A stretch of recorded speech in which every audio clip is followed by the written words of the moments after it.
Hello students, कैसे हैं आप सब। तो सीरीज़ चल रही है मेरे चैनल पर यूके पीएससी एएसओ के लिए और UK triple SSC assistant accountant के लिए। तो आज हम इस सीरीज़ में बात करेंगे मेजर्स ऑफ सेंट्रल टेंडेंसी और फिर हम पढ़ेंगे मीडियन के बारे में। तो ये टॉपिक आज हमें क्लियर करना है। कुछ आपके जो स्किल्स हैं इसके वो रह गए हैं, वो नेक्स्ट वीडियो में मैं करवाऊँगी। वो मुझे पहले करवाने चाहिए थे इससे, लेकिन मैंने अभी उसके नोट्स नहीं बनाए हैं, तो वो मैं आपको कल करवाऊँगी। तो स्टार्ट करते हैं। ये हमारी सीरीज़ चल रही है स्टैटिस्टिक्स की और class 11 BCom, BBA, BCA, MCom और जहाँ पर भी स्टेट्स आती है उसके लिए ये बहुत ही ज़्यादा बेनिफिशियल है। तो आप चैनल को सब्सक्राइब कर लीजिए ताकि आपको इसी तरह की जो वीडियोस हैं वो आपको बराबर मिलती रहें। तो चलिए स्टार्ट करते हैं टॉपिक। क्या है topic? Measures of central tendency, या जिसको कहते हैं स्टैटिस्टिकल एवरेजेस, सांख्यिकी माध्य, इनके बारे में हम बात करेंगे। क्या है ये? To find out certain conclusion it is necessary to know as number which is represent the entire database and highlighted their characteristics. किसी भी निश्चित निष्कर्ष पर निकलने के लिए, निश्चित निष्कर्ष पर पहुंचने के लिए ये बहुत ही ज़रूरी होता है कि एक नंबर हमारे पास ऐसा हो जो पूरी की पूरी डेटा सेट को क्या कर सके, रिप्रेजेंट कर सके और उनकी विशेषताओं को बता सके। इसी नंबर को क्या कहा जाता है? इसी नंबर को कहा जाता है मेजर्स ऑफ सेंट्रल टेंडेंसी या फिर statistical average. This number located mostly in between of series. ये नंबर ज़्यादातर कहाँ पर लोकेट होता है? ये सीरीज के बीच में लोकेट होता है। ठीक है, तो किसी भी निश्चित निष्कर्ष पर पहुंचने के लिए हमें कुछ ना कुछ एक नंबर ऐसा चाहिए होता है जो पूरी की पूरी हमारी सीरीज़ है, चाहे वो इंडिविजुअल है, कंटिन्यूस है, डिस्क्रीट है, उस सीरीज़ को रिप्रेजेंट कर सके, उसके कैरेक्टरिस्टिक्स, उसकी विशेषताओं को हमें बता सके। उसी को हम कहते हैं मेजर्स ऑफ सेंट्रल टेंडेंसी। यहाँ पर एक डेफिनेशन दी क्रॉक्सटॉन और कोडन ने। क्या दी? An average is a single value within the range of the data that is used to represent all of the values in the series. Series में जितनी भी values हैं उनको रिप्रेजेंट कर सके। Since an average is somewhere within the range of the data, it is sometimes called a measures of central value. तो यही बात जो मैंने आपको ऊपर समझाई वही इन्होंने क्रॉक्सटॉन और कोडन ने कही है। अब देख लेते हैं इसके ऑब्जेक्टिव्स। ऑब्जेक्टिव्स क्या हैं इसके? ऑब्जेक्टिव्स और फंक्शंस क्या होते हैं इनके? स्टैटिस्टिकल एवरेजेस जो होते हैं उनके, provide brief shape to data. Data को एक अच्छी शेप ये देता है, एक संक्षिप्त शेप दे देता है। टू फैसिलिटेट कॉम्पेरेटिव स्टडी, तुलनात्मक अध्ययन करने में सहायक होता है। To represent the whole group, जितनी भी सीरीज है उसको ये रिप्रेजेंट करता है। बेसिस ऑफ स्टैटिस्टिकल एनालिसिस, यानी कि सांख्यिकी विश्लेषण का आधार है। Basis of future plans, future plans के लिए ये आधार है। रिप्रेजेंटेशन ऑफ मैथमेटिकल रिलेशनशिप, ये किसे बताता है? जो गणितीय रिलेशनशिप है उनको भी प्रेजेंट करता है। ये इसके क्या हुए? ऑब्जेक्टिव्स और फंक्शंस। डॉक्टर बोले हैं, उन्होंने इसके बारे में क्या बात बोली? इन्होंने बोली statistics is science of averages. और ये बहुत इंपॉर्टेंट स्टेटमेंट है, आप इसको याद रखना है कि डॉक्टर बोले ने इसके बारे में क्या बोली। Statistics is science of averages, सांख्यिकी माध्यों का विज्ञान है। अब देखते हैं आगे।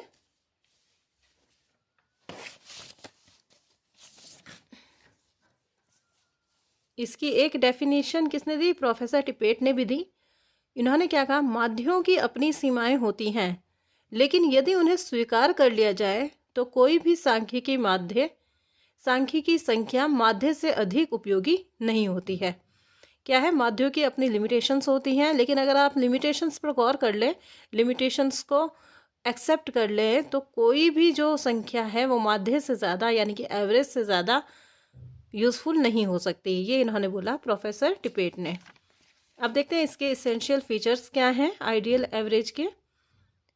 Easy to compute and understand, ये गणना करने में और समझने में सरल होता है। क्लियरली एंड रिजिडली डिफाइंड, ये साफ तरीके से और कठोरता से क्या होता है, डिफाइन होता है। बेस्ड ऑन ऑल ऑब्जर्वेशन, जितने भी अनुमान है उन पर ये बेस्ड होता है। Least effect of fluctuation of samplings, sampling में जो भी फ्लक्चुएशंस होते हैं, जो उतार चढ़ाव होते हैं, उसका इस पर बहुत कम प्रभाव पड़ता है। तो ये लाइन बड़ी इंपॉर्टेंट है, ये याद रखना, least effect of fluctuation of samplings. Questions जो आ रहे हैं एग्जाम में वो इसी तरह के आते हैं। कोई भी एक स्टेटमेंट दे देगा, बताओ ये सही है या नहीं है, या इससे माध्य से रिलेटेड कौन सा स्टेटमेंट सही है। तो इसी तरह के क्वेश्चंस बन रहे हैं और ये आपको पता होने चाहिए। कैपेबल ऑफ एल्जेब्रिक ट्रीटमेंट, जितने भी गणितीय ट्रीटमेंट होते हैं उसके लिए कैपेबल है। Least affect of extreme observation, इस पर जो बाहरी मूल्य होते हैं, बाहरी अनुमान होते हैं, उनका बहुत कम इफेक्ट पड़ता है। रिप्रेजेंटेटिव वैल्यू, ये किसी वैल्यू को क्या करते हैं, रिप्रेजेंट करते हैं। ये इसके क्या हैं, इसेंशियल फीचर्स हैं। अब आ जाते हैं हम टाइप्स ऑफ स्टैटिस्टिकल एवरेजेस पर। तो ये है आपके टाइप्स स्टैटिस्टिकल एवरेजेस के। 3 तरह के टाइप्स होते हैं, देखो, एक होते हैं पोजिशनल, एक होता है मैथमेटिकल और एक होते हैं बिजनेस एवरेजेस। बिजनेस एवरेजेस ज़्यादातर पूछे नहीं जाते, लेकिन आपको नाम बस पता होना चाहिए, करवाने की इनको ज़रूरत नहीं है। तो देख लेंगे इन्हें भी। तो सबसे पहले आप ये याद करिए कि पोजिशनल कौन से होते हैं और मैथमेटिकल कौन से होते हैं। तो भाई जो मीन है ना आपके, वो सारे मैथमेटिकल हैं, जैसे अरिथमेटिक मीन हो गया, जियोमेट्रिक मीन हो गया, हार्मोनिक मीन हो गया, क्वाड्रेटिक मीन हो गया। ये सब आपके क्या हैं, मीन जितने भी हैं। 4 तरह के आपके पास मीन होते हैं और कैलकुलेशन जो करनी होती है वो 3 की होती है, अरिथमेटिक, जियोमेट्रिक, हार्मोनिक। यही आपके सिलेबस में है, ये मैं आपको बताऊंगी। और आप याद रखें क्वाड्रेटिक मीन। तो ये सब जो मीन होते हैं ये होते हैं आपके मैथमेटिकल। इसमें ये पॉइंट भी नोट करने वाला है कि आवश्यक नहीं है कि इनका मूल्य जो है वो श्रेणी में स्थित हो, यानी कि ज़रूरी नहीं है कि सीरीज़ में इनका जो वैल्यू है वो होई, ठीक है। ये बाहर से भी आ सकते हैं, सीरीज़ की बाहर से भी। अब मीडियन मोड क्या होते हैं, ये होते हैं आपके पोजिशनल एवरेज। इनके बारे में क्या इन्होंने बोला कि ये फ्रिक्वेंसी और मिडल में ज़्यादातर होते हैं, किसी भी सीरीज़ की मिडल में ये ज़्यादा होते हैं, तो इनको बोलते हैं पोजिशनल एवरेजेस। बिजनेस एवरेजेस आपके क्या हुए, बिजनेस एवरेज आपके हुए moving average, progressive average, composite average. नाम याद होना चाहिए। ये किसके लिए यूज़ होता है, कुशल संचालन तथा पूर्वानुमान के लिए। तो आपको इनके टाइप्स बहुत अच्छे से याद होने चाहिए। क्वेश्चन ऐसे बनता है कि गणितीय माध्य कौन से होते हैं, इनमें से कौन सा गणितीय माध्य नहीं है, इनमें से कौन सा स्थिति संबंधी माध्य नहीं है। तो ये आपको पता होना चाहिए, अच्छे से आप याद कर लेंगे।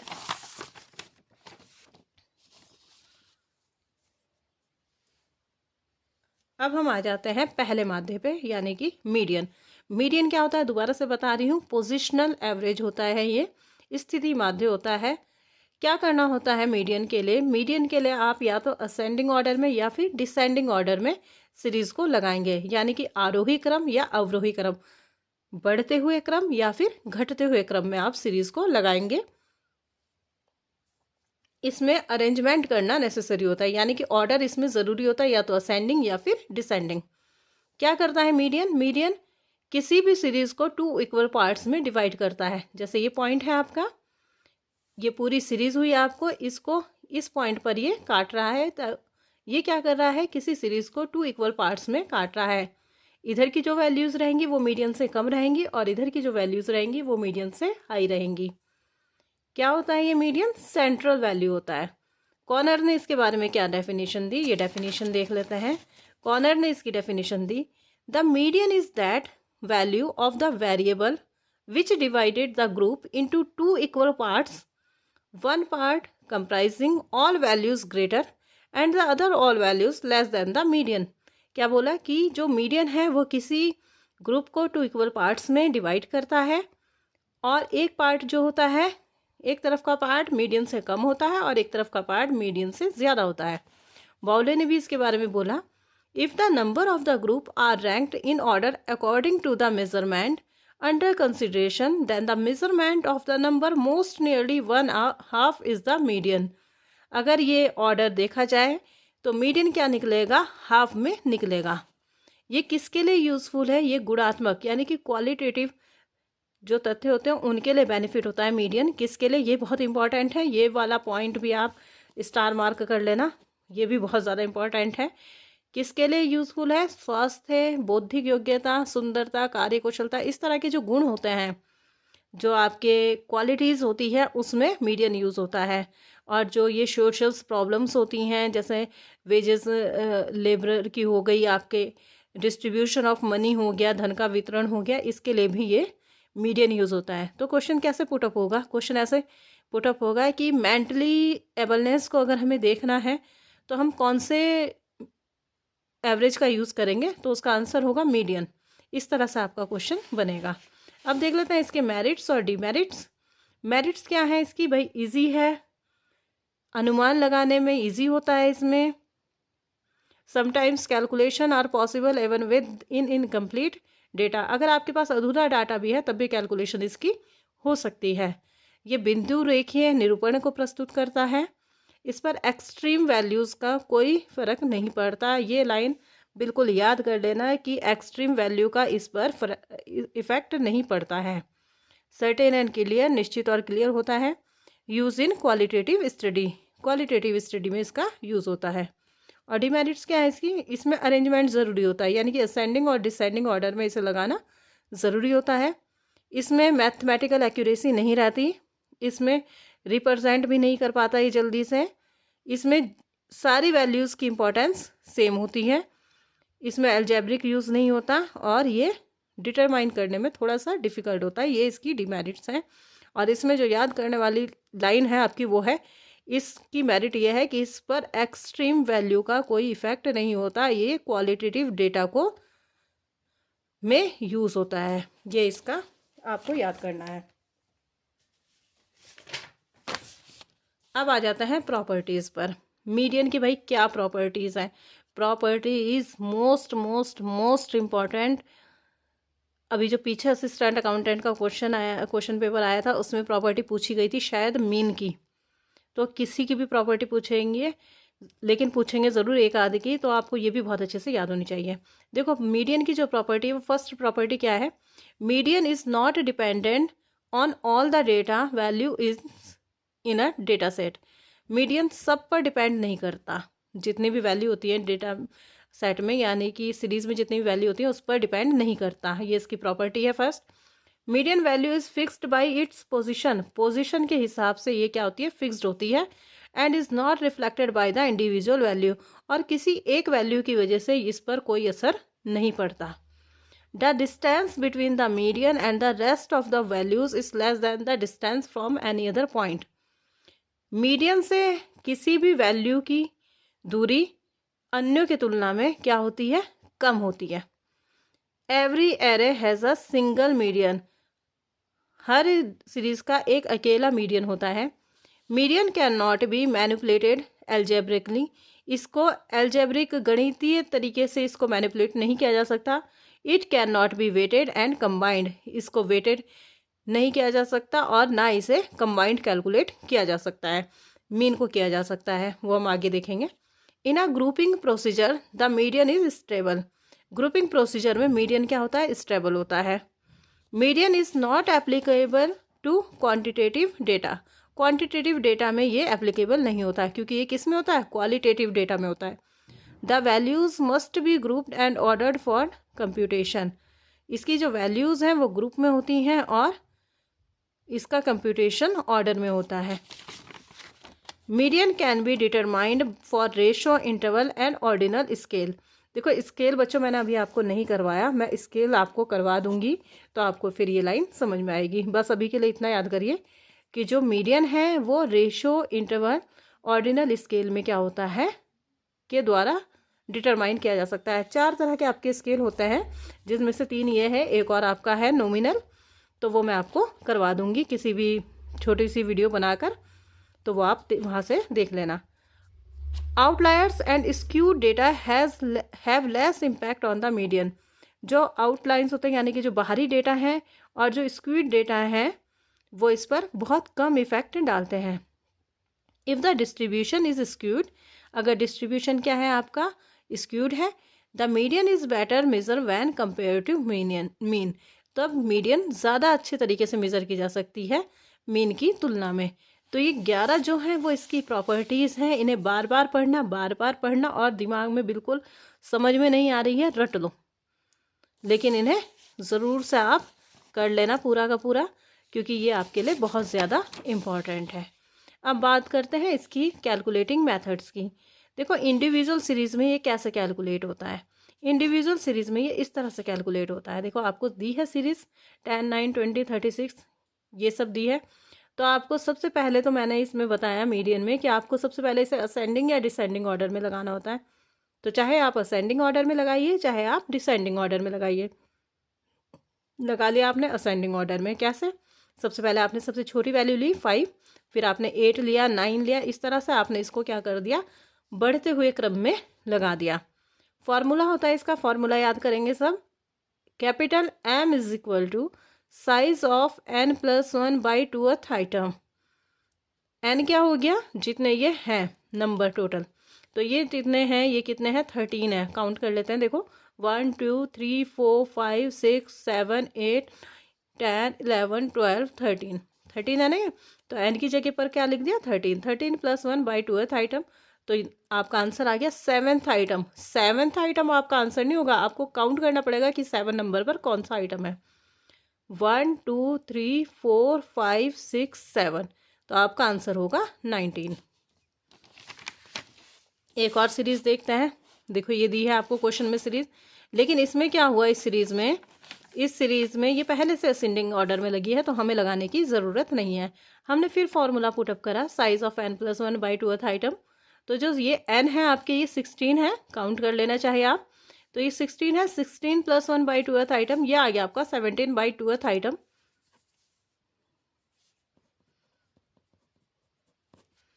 तो ये हो गया आपका आंसर 8.5th आइटम। तो ये तो कोई नंबर पता नहीं चल रहा, 8.5 पे कौन सा नंबर हम लें। देखो ये है 1 2 3 4 5 6 7 8 9। अब कौन सा ले 8.5 पर, ये 8 नंबर पर है, ये 9 नंबर पर है, तो ये तो सही आंसर नहीं आ रहा है। तो उसमें हम क्या करते हैं, हम ऐसे करते हैं, value of 8 + value of 9 divided by 2, यानी कि जिन दो वैल्यूज़ के बीच में ये नंबर आ रहा है, ये आइटम आ रहा है, उन दोनों वैल्यूज़ को प्लस करके 2 से डिवाइड कर लेते हैं। तो वैल्यू ऑफ 8 क्या है, 41, और वैल्यू ऑफ 9 क्या है, 42। 41 + 42 डिवाइडेड बाई 2, आंसर आ गया आपका अब की बार 41.5। अच्छा यहाँ पर मत देखना कि यहाँ पर भी आपका किस में आ रहा है, पॉइंट में आ रहा है, कोई बात नहीं, लेकिन यहाँ पर पॉइंट में नहीं आना चाहिए। अगर यहाँ पर पॉइंट में आ रहा है तो आप आगे का प्रोसीजर करोगे। तो ये हो गया आपका मीडियन इंडिविजुअल सीरीज के लिए। अब देख लेते हैं डिस्क्रीट सीरीज के लिए। डिस्क्रीट सीरीज ये आपको दी हुई है, देखो XF करके ऐसे, और इसमें हमें क्या करना होता है, इसमें हमें क्यूमुलेटिव फ्रीक्वेंसी निकालनी होती है, यानी कि संचयी आवृत्ति निकालनी होती है। कैसे निकालते हैं भाई, संचयी आवृत्ति, ये आ गया आपका 2 2 + 7 9 9 + 17 26 26 + 29 55 55 + 38 93। इस तरह से करके आपका क्या निकल जाती है, क्यूमुलेटिव फ्रीक्वेंसी निकल जाती है। और जो ये इसका लास्ट नंबर होता है ना, ये लास्ट नंबर जो आपका होता है वही आपका क्या होता है, n होता है, यानी कि टोटल ऑफ फ्रीक्वेंसी होता है।